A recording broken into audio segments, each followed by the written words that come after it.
He's all dressed up in white. He's dead. I believe murdered. He snatched you away, burned you right up. Only one man went down and killed him. You always hear his dogs first. Tonight at 9, here on Channel 24.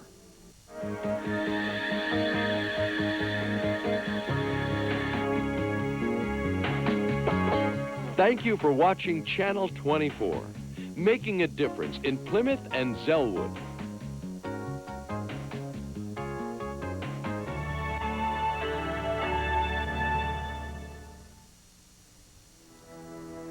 Tonight, the conclusion of Michael Wood's search through ancient civilizations for deeper understanding of our own. Western ideas have swept throughout the world in ways undreamed of, but at what cost to older civilizations? Now, Michael Wood searches the past for clues to the future. For it is said, if we don't learn from the past, we are doomed to repeat it.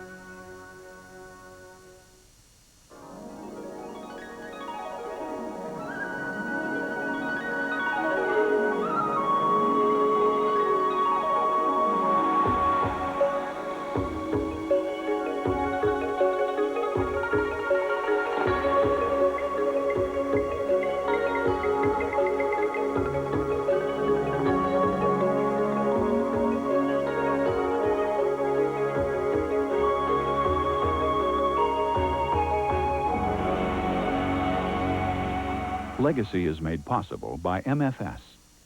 MFS, helping mutual fund and institutional investors achieve their financial goals since 1924. Additional funding was provided by the Corporation for Public Broadcasting and by the financial support of viewers like you.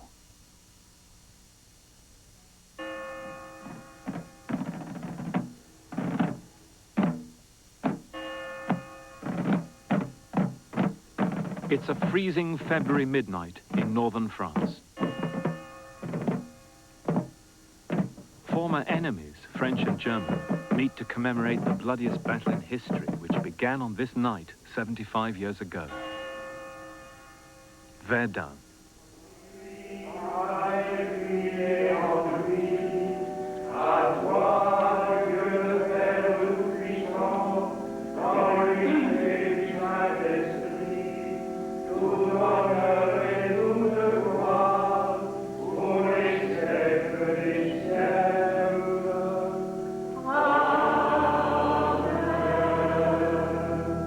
No civilization has succeeded in containing violence, though all have tried. Perhaps indeed war is a condition of civilization. But in history, only the West waged war all over the globe, from the conquests of the 15th century to the world wars of our own time.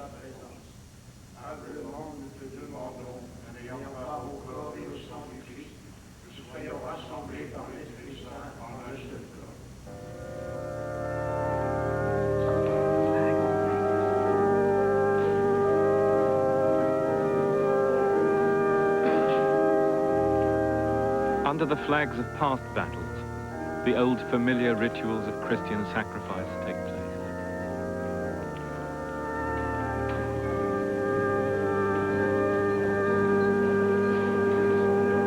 Only a lifetime ago, 750,000 people died here for a couple of square miles of ground, where the heirs to the culture of Voltaire were bled white by the heirs of Goethe and Beethoven.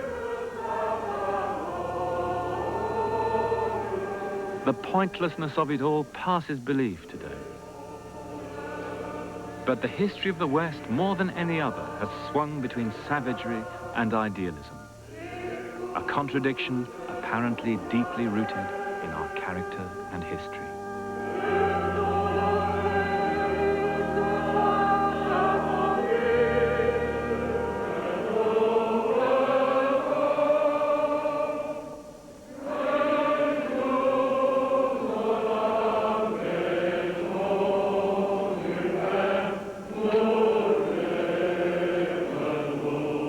And now in the 1990s, after centuries of conflict, the Europeans are finally moving to unite. The descendants of the barbarians, of the Franks, Goths, Angles and Saxons, the first people in history to spread their civilization across the whole planet.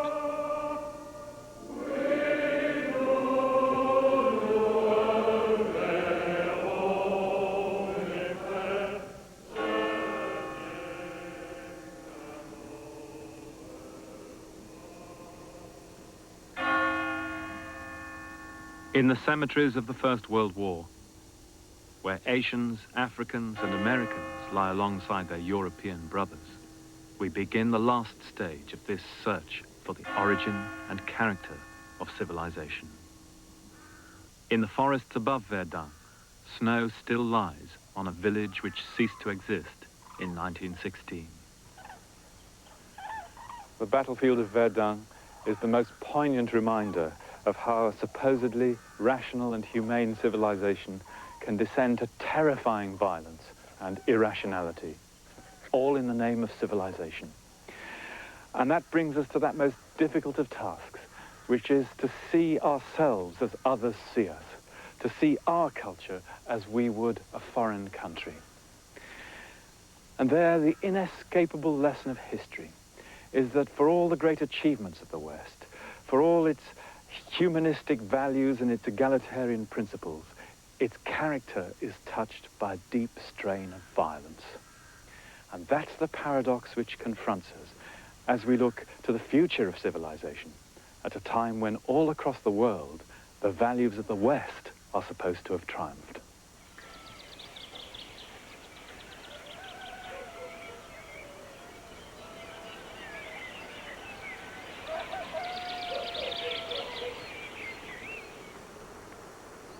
We Greeks live around the sea like frogs around a pond, said Socrates. This is Samos, and here began the quest which would lead Western man to the exploration of space and the conquest of nature itself.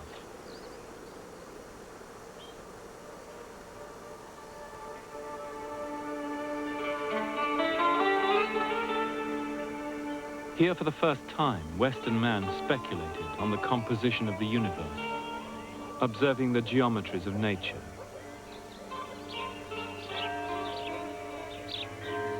Questioning the role of humanity in this order, the existence of God.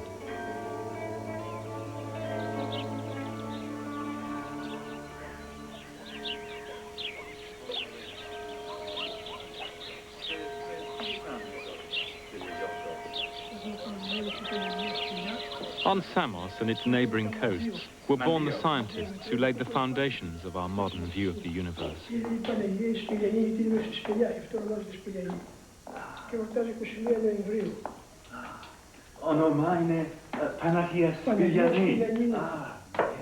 The most famous was Pythagoras, author of the theorem we all learn at school, and in a mountain cave here, a tradition of him has still survived.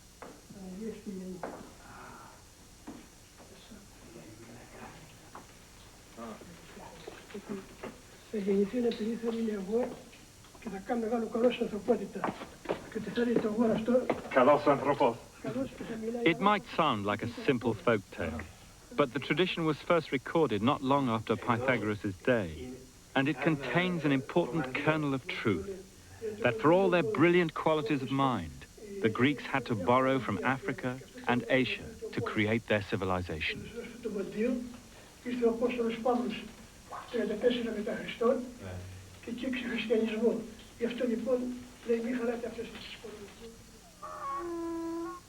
In the West, we look upon this moment as the birth of science and reason, but it would be more accurate to describe it as the birth of Western science and reason, because right across the old world at this time, around 500 BC, it was an astonishingly creative epoch. The Axis Age, the time of Confucius and Lao Tzu in China, of the Buddha and the great grammarians and philosophers in India, of the Zoroastrians, the Jewish prophets, and the philosophers and poets here in Greece.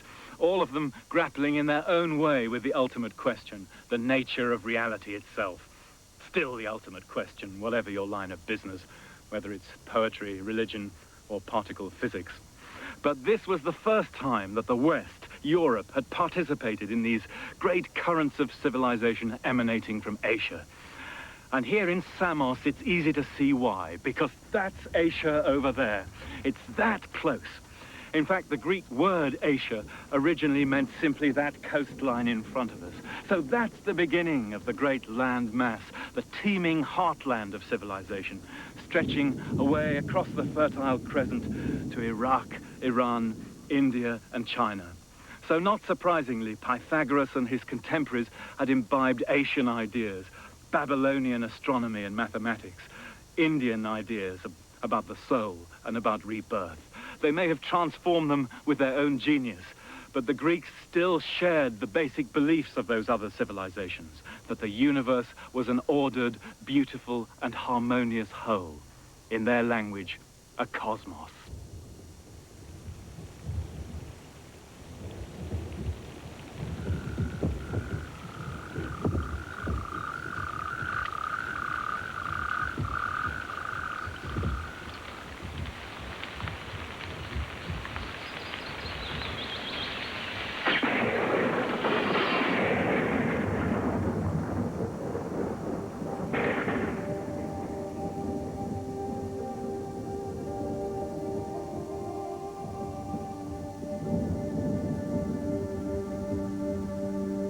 Man is by nature a political animal, said the Greeks. The new scientific view of the world was the catalyst for a new politics, democracy. And the first democracy was Athens. Buildings of classical Athens, like the Parthenon, are monuments to that new order.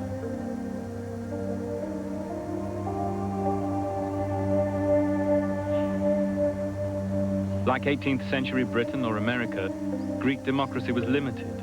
It excluded slaves and women. But it took the essential step of putting politics into the hands of the citizens. That was what the Greeks called politismos, civilization.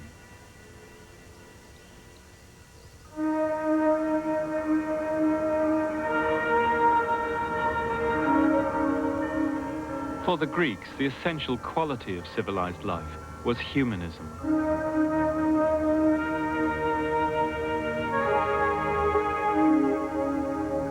The idea that man is the measure of all things, that the fulfillment of each individual's potential was the goal of civilization. This idea permeated all the legacies in art, philosophy, and literature which the Greeks bequeathed to our modern world. In the dramatic festivals, 30,000 citizens saw these great issues of fate and freedom acted out for all to see.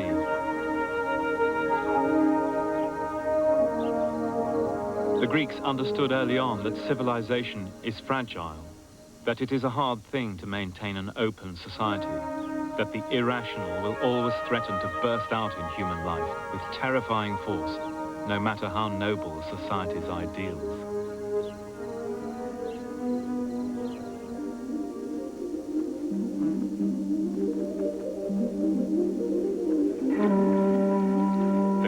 Aristotle are intelligent and free and have the capacity to rule all mankind. And in the 4th century BC, under Aristotle's pupil, Alexander the Great, they invaded the Near East.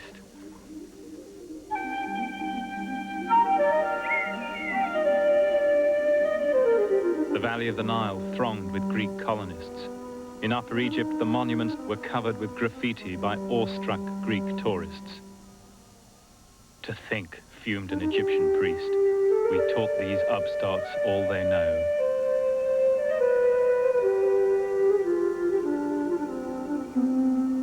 And at Luxor, in the inner shrine of the ancient Egyptian temple, striding like a pharaoh of old, is the violent golden boy of Western history, Alexander himself.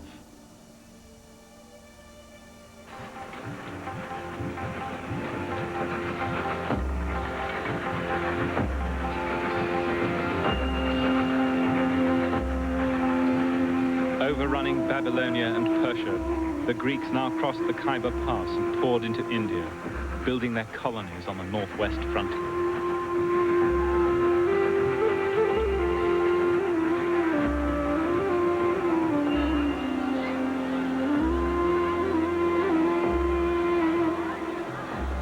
Alexander's successors went further still. In the 2nd century BC, they sent devastating expeditions down the Ganges, sacking the ancient religious center at Benares.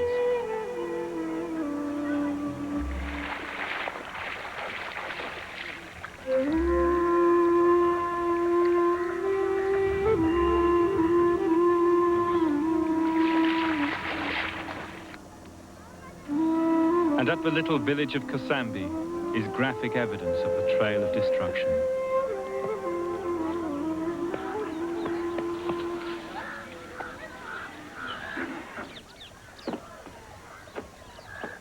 Here, a Buddhist monastery has been excavated, which was swept by a Greek firestorm, torched by Greek mercenaries sweltering out here so far from home.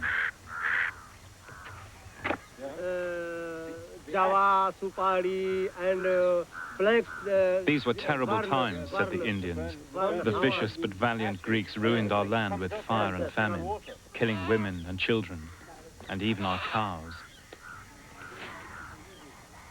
Such was the first time the West went out to the world.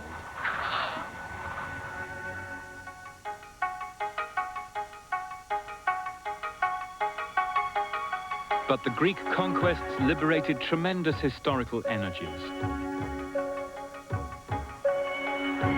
Trade routes now open through Central Asia on the Silk Route to China.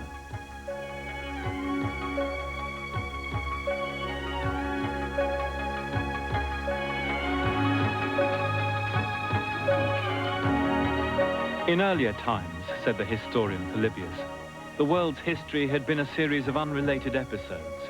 But from now on, history becomes an organic whole. The affairs of Europe and Africa are connected with those of Asia, and all events bear a relationship and contribute to a single end.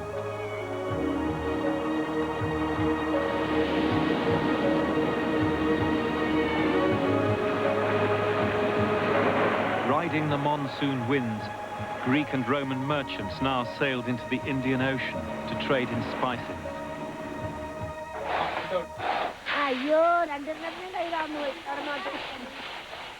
Each year, the Roman balance of payments ran millions into the red to fill the pepper barns by the river Tiber. It was the beginning of a vast exchange of cultures and ideas, the first glimmering of a world economy.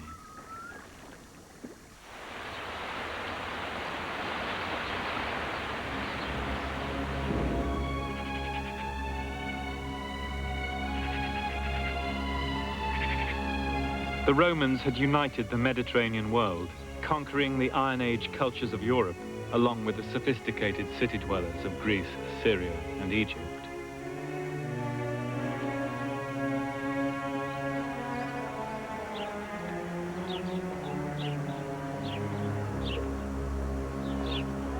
Brilliant architects, engineers, and military planners.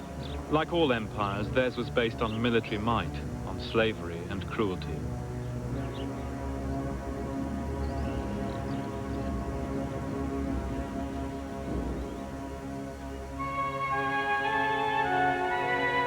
At its height, the empire extended from Hadrian's Wall in Scotland to the Persian Gulf, and you could call yourself a citizen of Rome, whether you lived in Manchester, Athens, Luxor, or even briefly Uruk in the baking south of Iraq. But unlike India or China, there was no binding religious or social ethic to hold its disparate parts together. And in the 4th century, it entered a great crisis, economic, social, and especially spiritual. And the vacuum was filled by an obscure cult, one of many new religions arising out of the spiritual ferment of the late antique world, Christianity.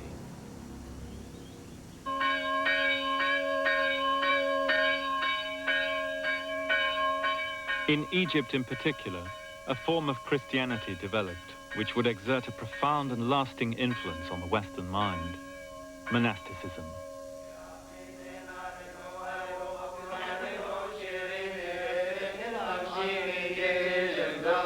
Christianity became the official religion of the Roman Empire in the 4th century, and with that a set of beliefs, myths and taboos deriving from the Iron Age people of Palestine and ultimately from the Bronze Age cities of Iraq was accepted by the rulers of the West as the final revelation of history.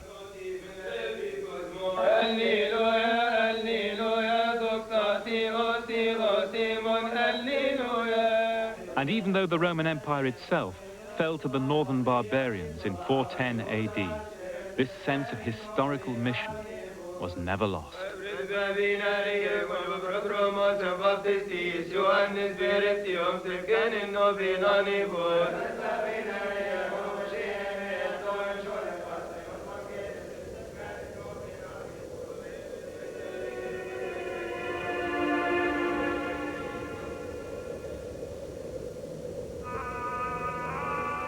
The triumph of Christianity was another product of the extraordinary fertility of ideas born in the intractable landscapes of Syria, Palestine, and Iraq, a testimony to the continuing inspiration which the West has drawn from the more ancient cultures to the East.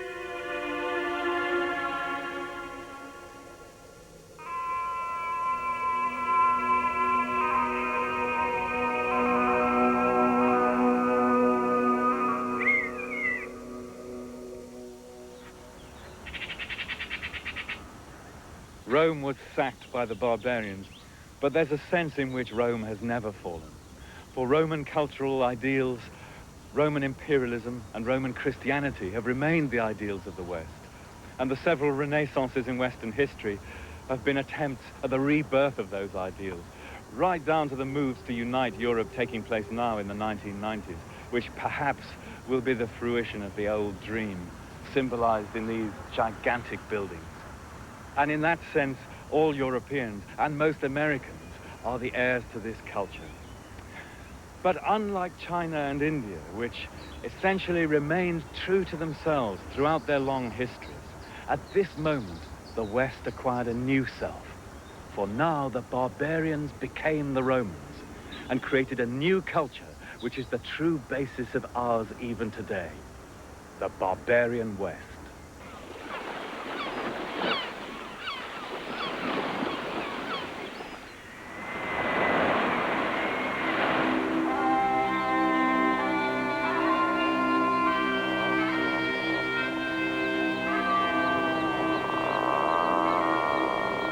After the fall of the Roman Empire, tribes of Germanic barbarians made their new home in the ruined provinces.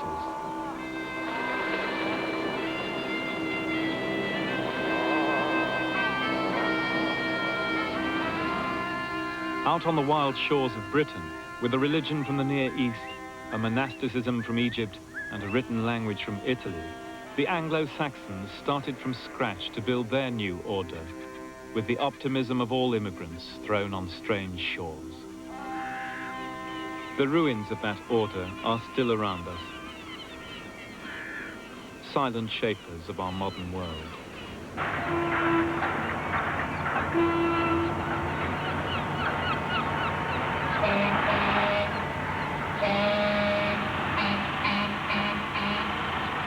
Here on the River Tyne in Northumbria, the searcher for that past has to travel back through many histories, through the ruins of later empires built on coal, steel, and ships.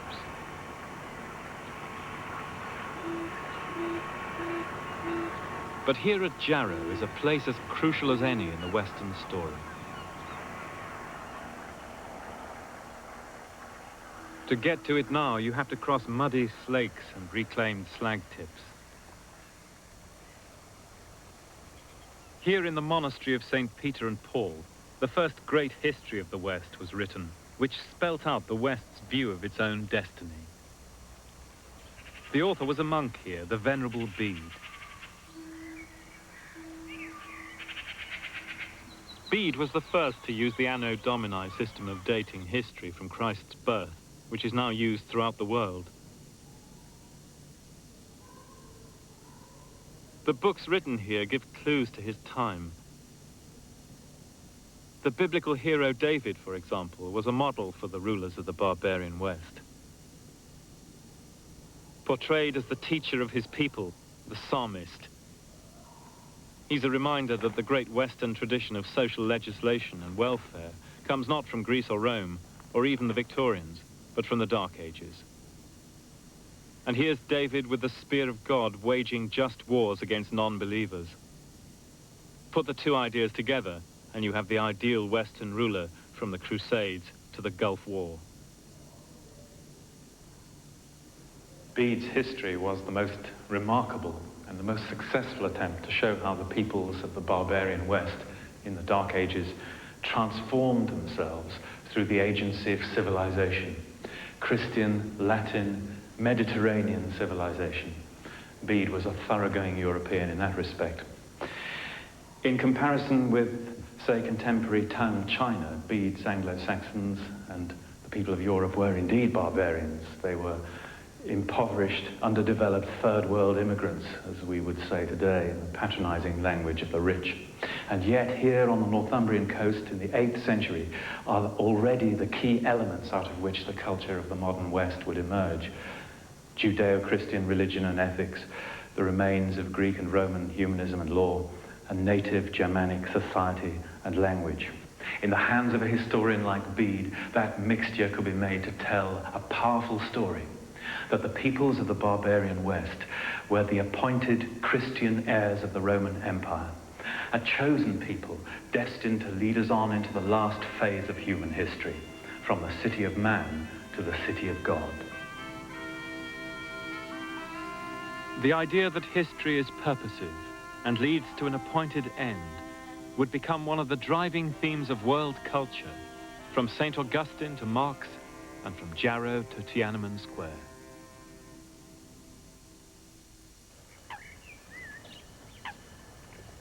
In the medieval era, between the 11th and the 13th centuries, the barbarians came of age.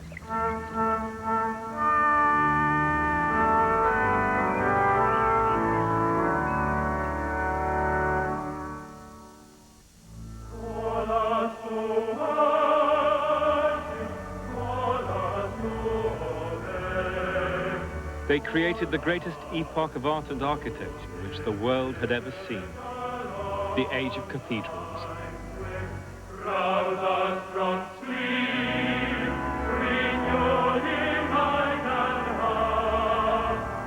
Inspired in part by Islamic forms, this was still the first full expression of a distinctively Western genius. And more than that, of the Western soul.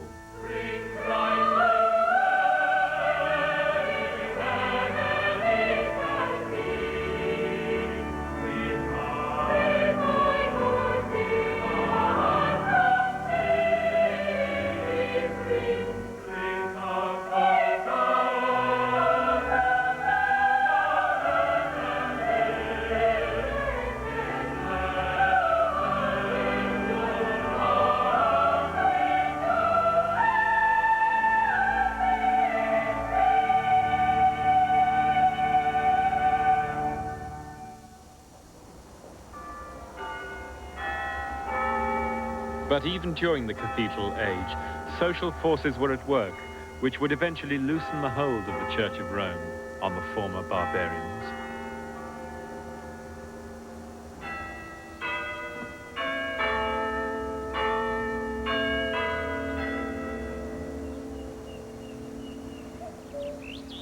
This is Norfolk in eastern England.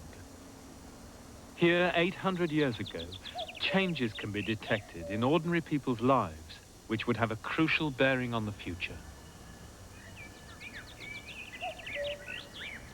This brings us to one of the most fascinating questions in the story of the rise of the West. How was it that such small-scale countries and economies could end up dominating the world as they've done? As late as 1550, England only had 2.5 million people. China and India, with their vast and highly developed economies, had passed 100 million centuries before. They'd made all the great inventions necessary for scientific and industrial revolutions. How had it happened? Was there something distinctive about the character of the West, or was it just historical chance? A graveyard in Norfolk may seem a strange place to ask such a question, but some answers may lie here, because across northwestern Europe, and especially here in East Anglia, records of birth, marriage and death suggest that as early as the 12th century, a distinctive character was emerging, of late marriage, of small nuclear families, but of also a possessive, property-based individualism and a free market philosophy which seems uncannily like the seeds of later Western ideology, of the ideology which through the English, French and American revolutions became the dominant philosophy of the West and which rules our lives even today.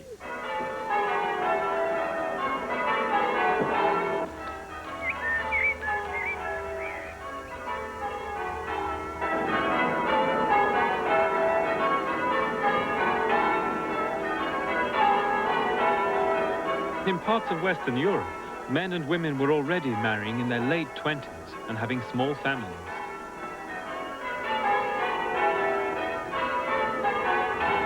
So Western people were beginning to do what today's Chinese, for example, have had to enforce by law. This was the key not just to population control, but to the accumulation of wealth. For with security of life, inheritance and property, you don't need big families. It was the start of a revolution in values, which would see the West diverge from all traditional society. The first signs of Western individualism.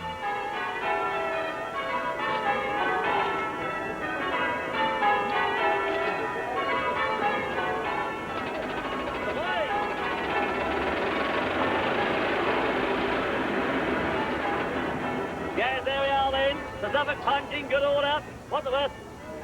10:31, 10 minutes, 10 at 10 at 12, I got 2, 14, 16. And individualism is the key to the Western conception of freedom.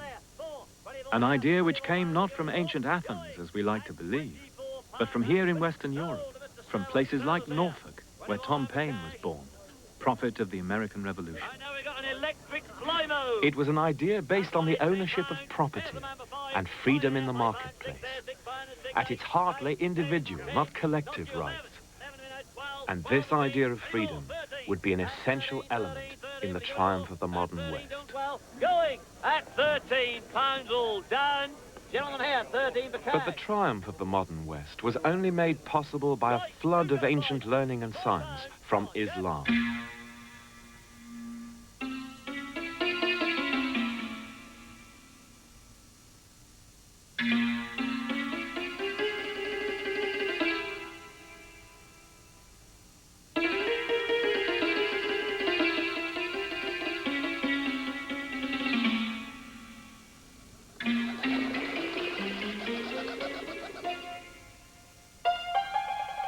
When Europe was still in the Dark Ages, the Fertile Crescent entered another glorious phase of its culture.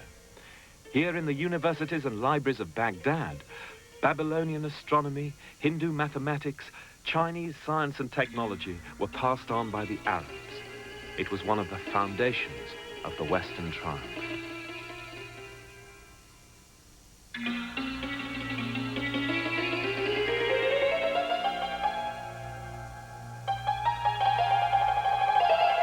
It was one of the great multicultural epochs of all time. If one could combine Arabic faith and Jewish intelligence, said one, with an Iraqi education, Christian conduct, Greek knowledge, Indian mysticism, and a Sufi way of life, this would be the perfection of humanity. That dream still stands as one of the greatest of all declarations of faith in an international civilization.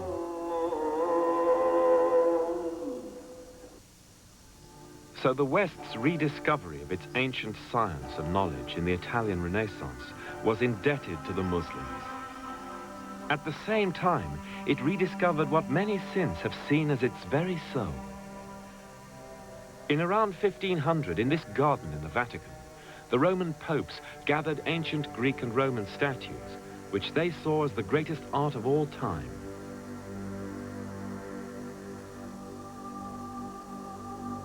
And here we find another clue to the way the West has seen itself.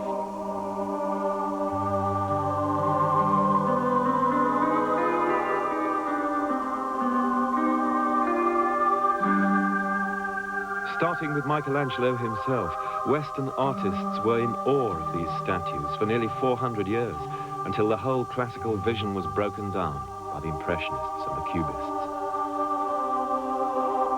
The artists of the Renaissance shared with the Greeks the idea that man was set apart from all other animals by his intellect, by the use of reason, by freedom itself. And they made the human body a symbol of that ideal, naked, beautiful, and autonomous. It was a vision as distinctive of the Western way of seeing as landscape painting is of the Chinese. Indeed, it sets Western art apart from all the other artistic traditions of the world.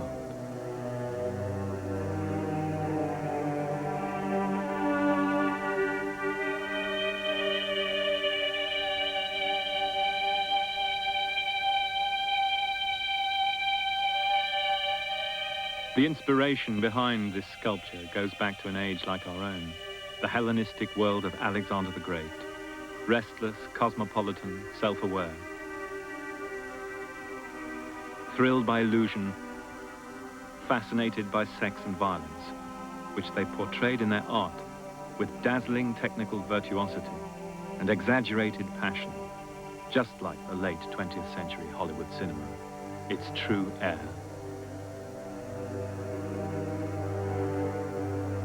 Freud said that the West was a culture enslaved by its own image. In the video age, that's still true, only more so.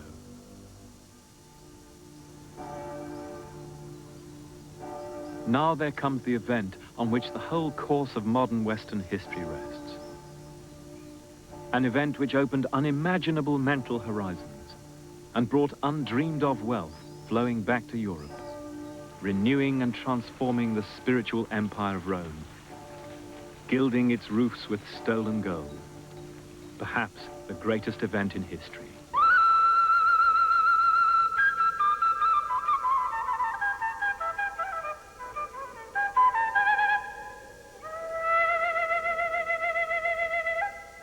The conquest of the New World.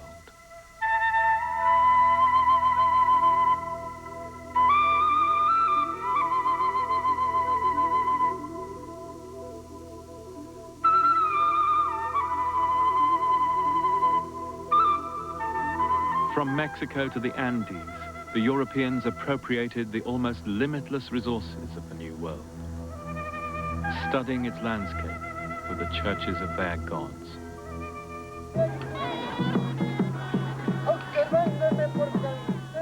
With hindsight, we can see now that 1492 was a landmark for all the native peoples of the world.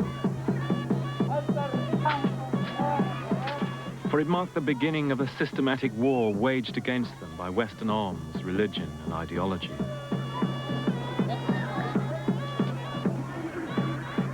It marked, too, the beginning of their struggle to maintain their traditions, their beliefs and customs, their ways of seeing, against the overwhelming impact of Western culture.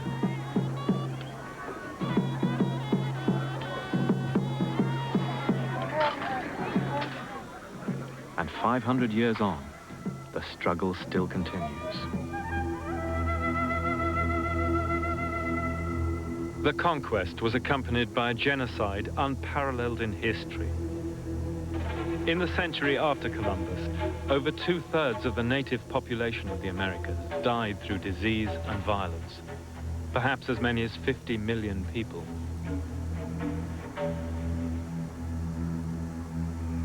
Columbus wrote to the Queen of Spain, "Our European civilization will bring light to the natives in their darkness. But for ourselves, we will gain gold. And with gold, we will be able to do what we want in the world."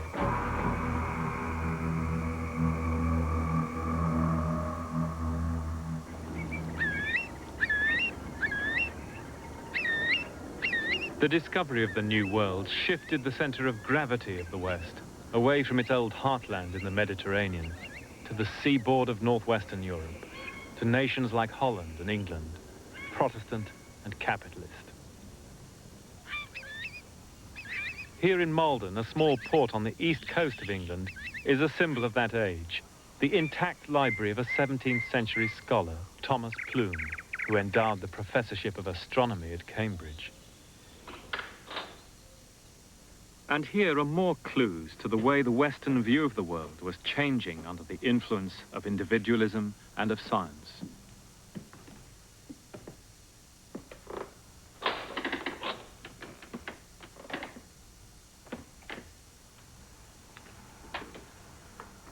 Plume's 7,000 books enable us to step back into the intellectual world of the new secular civilization of the West, at the very point of its rise to world dominion. Here are translations of Greek and Arab science. There's Galileo's vision of the cosmos. Descartes anatomizing the marvels of the human body.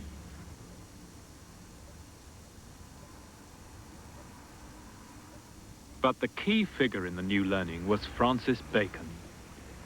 For Bacon saw how science and technology would be used in the future to dispossess the other peoples of the planet and to control nature itself.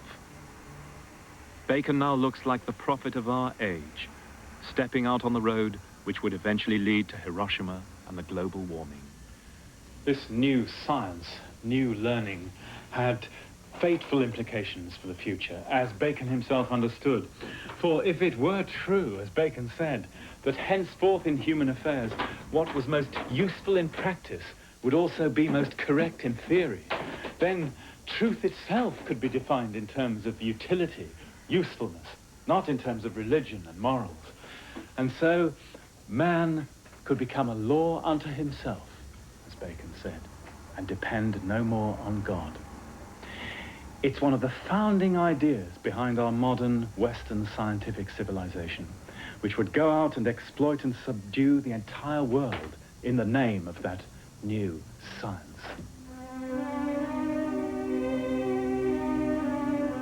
Now, for Westerners, life could be seen as a series of phenomena capable of scientific explanation. The Earth itself ceased to be sacred, subject now to Western definitions of space and time. Mapped on a meridian based on Greenwich. And when the Chinese were first shown a map of the whole world by the Jesuits, they were shaken by the knowledge of these so-called barbarians. Up till then, one said, they'd printed maps of the world in which China was all. But when they saw the world so large and China only a corner of it, they knew in truth that the world had changed. The first political expression of this new knowledge took place not in Europe, but in America. Here, the huge spaces and the relatively small indigenous population enabled the settler class easily to dispossess the natives and build their new society, their labor needs sustained by slaves from Africa. Jefferson, Franklin, and their fellows had Bacon and Hobbes and the stars of the French Enlightenment in their libraries to justify their faith in reason and limited democracy, to shape the future, to bring to all, as they hoped, certain inalienable rights to life, liberty, and the pursuit of happiness. When Jefferson and the revolutionaries of 1776 devised the Great Seal for their new republic, they put on it a motto from the imperial Roman poet Virgil, announcing a new order on earth. You can still see it today on every US dollar bill. But the new order was actually based on older ideas. It was based on the individualism that we've traced back to medieval England. It was based on the scientific ideas of Francis Bacon and his successors, rational, utilitarian, and secular. And those ideas, in the hands of limited democracies, run by the property owners and the movers of money, would become the basis of the phenomenal success of the Western powers. For power lay in the control of knowledge. It was a harbinger of the future.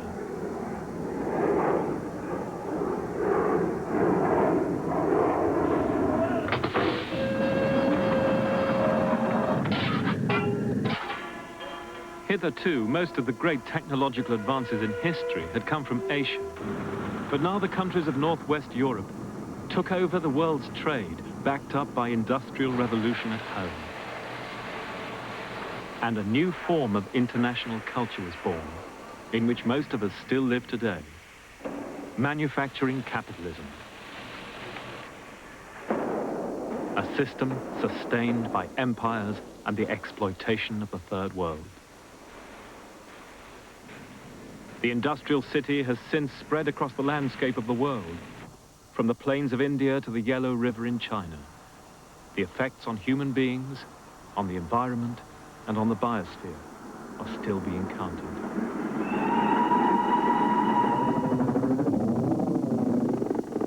And now, in the 1990s, where does Western history stand?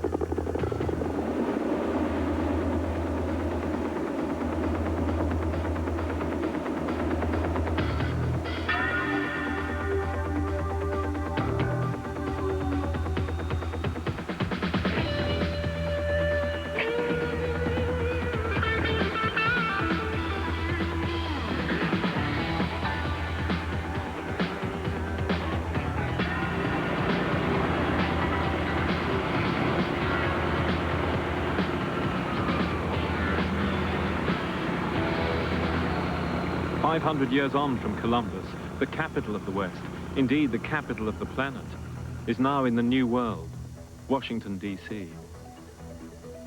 The USA is the heir to the Western barbarians of the Dark Ages, sharing their language, culture, and religion. Its monuments, Egyptian obelisks, and Greek and Roman temples proclaim it to be the inheritor of the legacy not just of Europe, but of the ancient civilizations too. And as Washington celebrated victory in the Gulf War, never in history had so much power resided in the hands of one nation. The ideals of this new order are noble ones. The Lincoln Memorial was inspired by the Parthenon in Athens. It commemorates one who, through a brutal civil war, held on to the ideals of the European Enlightenment, the French and American revolutions, the belief that all are born equal, with equal rights to freedom and happiness. The first state in history to offer the hope of a genuine multiracial society.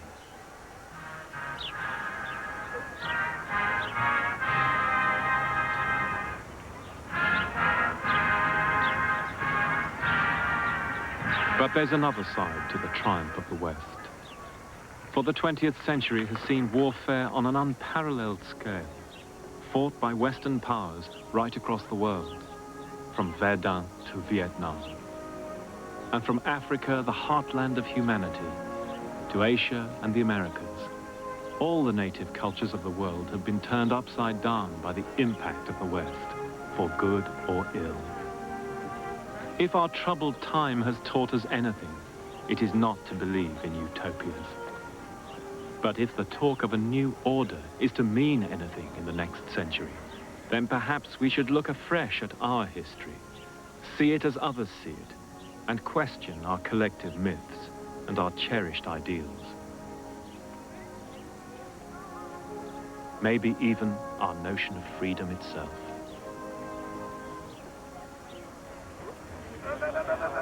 There we go. Okay. You want to put the helmet on? Good. Now, if you were flying along and all of a sudden you saw a bad guy, well, all you have to do is basically look at him and you can shoot him.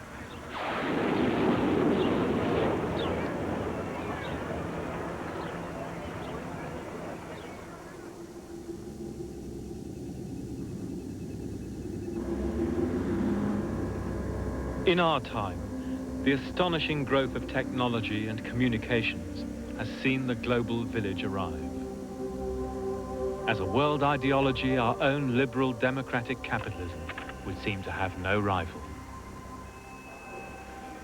And yet, throughout the countries of the rich West, there's a growing and profound disquiet, a feeling that the Western way of life itself is no longer supportable morally or practically because of pollution, environmental destruction, and the continuing exploitation of the mass of humanity.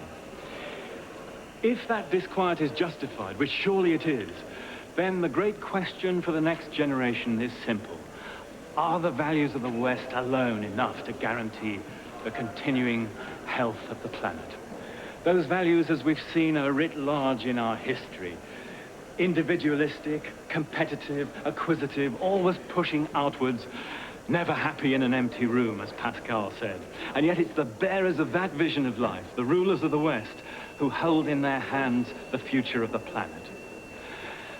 It feels at this moment as if the West, at the very moment of its triumph, has reached that point which comes to all civilizations, when, if they're not to decline, they must transform themselves by learning from others.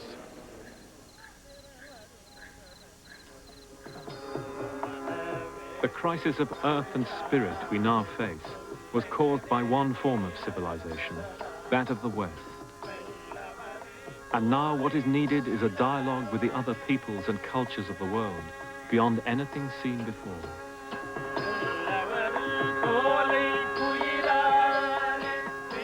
It was India which taught long ago that the lust for possession will destroy, and that life is sacred, all life, not just humanity.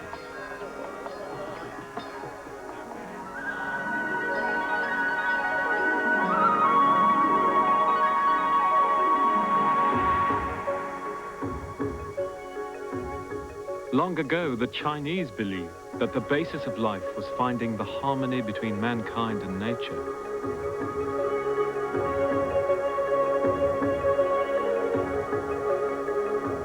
That we must balance the needs of the individual and of society. That the individual must accept limits on space and desire in a world with finite resources.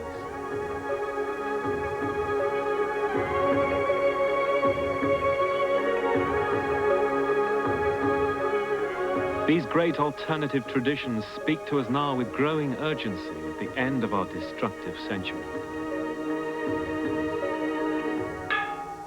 And they speak on behalf of the vast majority of the people of the planet. Their insights as valuable to life now as the rainforests, for these are the rainforests of the spirit.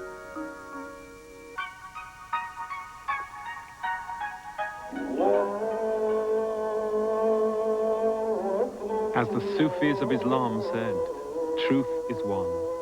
Christian, Muslim, Hindu, black, white, yellow, the spirit is in all of us.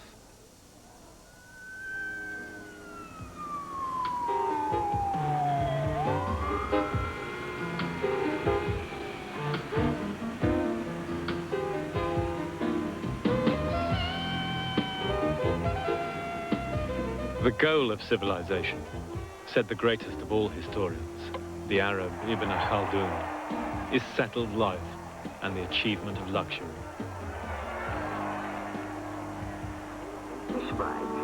But there is a limit which cannot be overstated. When prosperity and luxury come to a people, they're followed by excessive consumption and extravagance.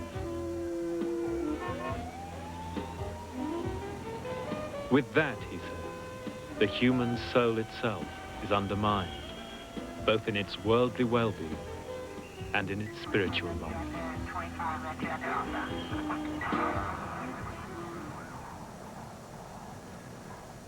There's one last journey in this search for the origins of civilization.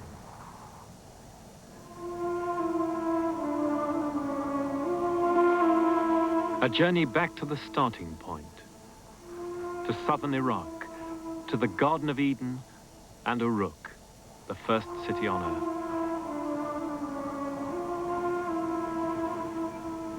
Here, the Great Revolution happened 5,000 years ago, when people first began to live in cities. And now, Uruk is a lunar wilderness, its once fertile fields ruined by ecological catastrophe. In the late 20th century, we're now 5,000 years on from that time when civilization first arose here, to be followed in Egypt and India and China.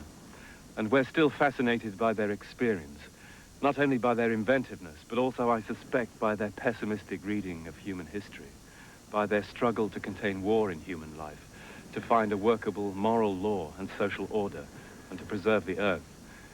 In our own time, we've explored space and the workings of the mind, but no more than they have we escaped that age-old contract with Mother Earth, which all so-called primitive societies take as granted. 5,000 years on, right across the world, the problems civilization faces are just the same as at its beginning. Archaic political institutions through which the few dominate the many. Unequal distribution of the fruits of the earth between rich and poor, and grossly wasteful consumption of those resources by the rich. Overpopulation, and the now stark anachronism of the sovereign independent nation state, an idea which should surely now be consigned to the dust heap of history.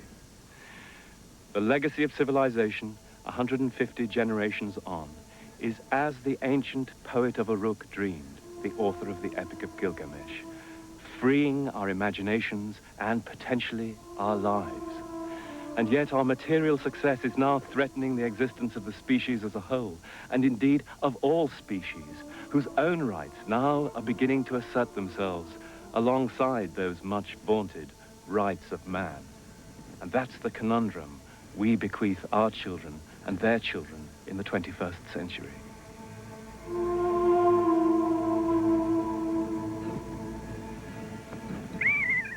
The ancient Sumerians, the creators of the first civilization, told a myth about its origins. It was, they said, a devil's bargain. It offered the noblest ideals of humanity, but it also brought violence, greed, and destruction. All this is civilization, the Sumerian god of wisdom told humanity. And if you wish its benefits, you must take all its qualities. And once taken, you cannot give them back. It is for you to use them with restraint and with wisdom.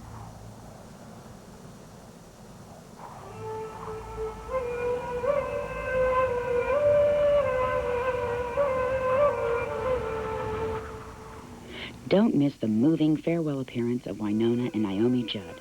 The Judds, their final concert, Tuesday at 8 p.m. Stay tuned for the heartwarming series, I'll Fly Away, coming up next here on Channel 24.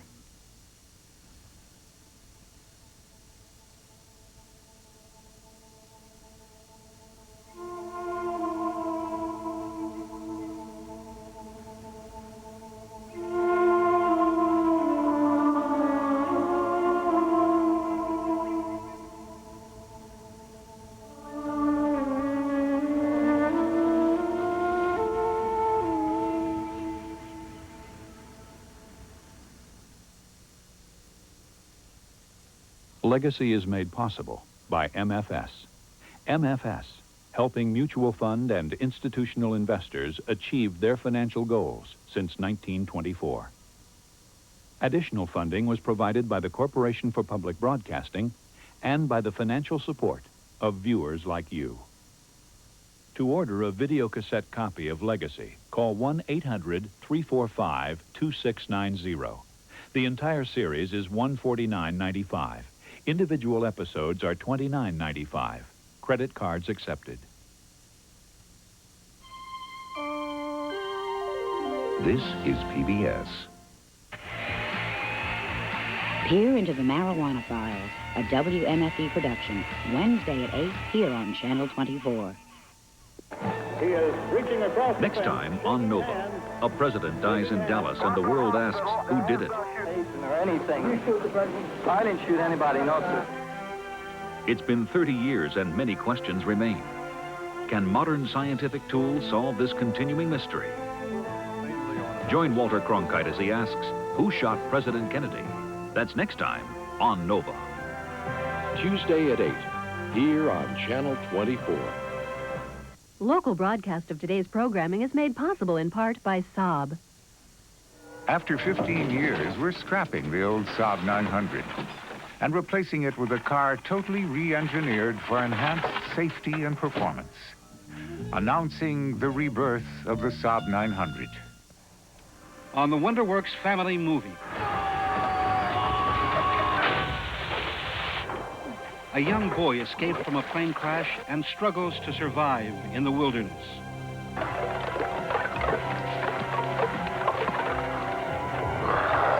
Jared Rushton, Ned Beatty, and Pamela Sue Martin star in A Cry in the Wild on the WonderWorks family movie. 10th